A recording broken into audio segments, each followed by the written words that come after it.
जय श्री राम दोस्तों। मैंने अपनी लास्ट वीडियो में रामनाथ स्वामी टेम्पल से रिलेटेड सारी जानकारी आपको दी थी।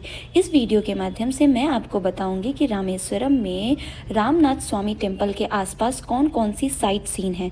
तो सबसे पहले हमने ऑटो बुक किया था जो कि 1200 में कुछ 5 से 6 जगह ले जाने के लिए राजी हुए थे। आप ऑटो वाले से ज़रूर नेगोशिएट करना। हमारा सबसे पहला स्पॉट था धनुषकोडी। रास्ता बहुत ही सुंदर था, व्यू बहुत ही अच्छा था, दोनों साइड समुद्र था। एक साइड था बे ऑफ बंगाल जो बहुत ही तेजी से लहरें मार रहा था और दूसरी ओर था हिंद महासागर जो बिल्कुल शांत था। रास्ते का सुंदर नज़ारा लेते हुए हम पहुंच गए धनुषकोडी में। रामायण के अनुसार माता सीता को जब रावण ने कैद कर लिया था और उनसे बचाने के लिए राम जी ने वानर सेना के साथ श्रीलंका तक पत्थर का पुल बनाना शुरू किया था। लंका पर विजय पाने के बाद विभीषण जी ने आग्रह किया कि भगवान राम आप अपने धनुष की नोक से इस सेतु को तोड़ दे ताकि भविष्य में इस पर कोई आक्रमण ना कर सके। इसी कारण इसका नाम धनुषकोडी पड़ा। उसके बाद हमारा नेक्स्ट पॉइंट था old Dhanushkodi railway station. 1964 cyclone के बाद ये तबाह हो गया था, इस वजह से आज इसका नाम घोस्ट टाउन है। आपको पता है कि जब हमने गूगल मैप में देखा तो हमें पता चला कि श्रीलंका यहाँ से मात्र 21 किलोमीटर है। 21 किलोमीटर तो शायद मैं ऐसे ही दौड़ जाऊँ। तो श्रीलंका यानी कि धनुषकोडी से सिर्फ और सिर्फ 21 किलोमीटर था।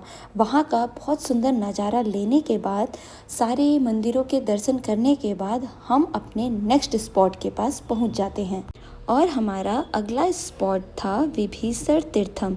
ये मंदिर तीनों ओर से ओशियन से घिरा हुआ था और इसी वजह से ये बहुत ही ज़्यादा पॉपुलर टूरिस्ट स्पॉट था।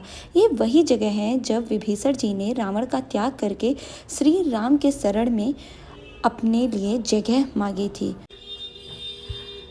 पुराणों के अनुसार लंका युद्ध के बाद विभीषण जब भगवान विष्णु की प्रतिमा को लंका ले जा रहे थे तब उन्होंने विश्राम के लिए उसे कावेरी नदी के किनारे रख दिया। बाद में वह प्रतिमा उठी नहीं क्योंकि भगवान विष्णु वहां वास करना चाहते थे, जिसे आज श्री रंगम यानी कि रंगानाथ स्वामी टेम्पल के रूप में भी जाना जाता है। इसके बाद हमारा नेक्स्ट स्पॉट था राम तीर्थम। ऐसा माना जाता है कि राम जी लंका जाने से पूर्व यहीं पर स्नान किए थे और यहीं थोड़ा देर के लिए विश्राम किए थे। राम तीर्थम के सामने ही अगला टेम्पल था राम टेम्पल, जो बड़ा ही छोटा और शांत टेम्पल था, जहाँ पर नाग देवता की 100 से भी ज़्यादा पत्थर की प्रतिमाएं मिलती हैं। उसके बाद हमारा अगला स्पॉट था लक्ष्मण तीर्थम।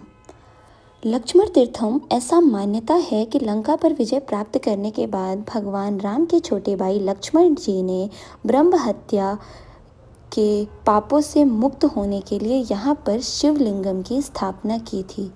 उन्होंने शिव जी की आराधना करने से पहले यहीं पर पवित्र स्नान किया था। वे इस कुंड के जल से स्नान करने के बाद शिव जी की पूजा करते थे। यह रामेश्वरम के प्रमुख पवित्र तीर्थों में से एक है जहां लोग अपने पापों से मुक्ति पाने के लिए डुबकियां लगाते हैं। इसके बाद हमने पंचमुखी हनुमान जी का भी दर्शन किया था। अंत में मैं बस इतना कहना चाहती हूँ कि अगर आपको जीवन में कभी मौका मिले तो एक बार रामनाथ स्वामी टेम्पल जरूर आए।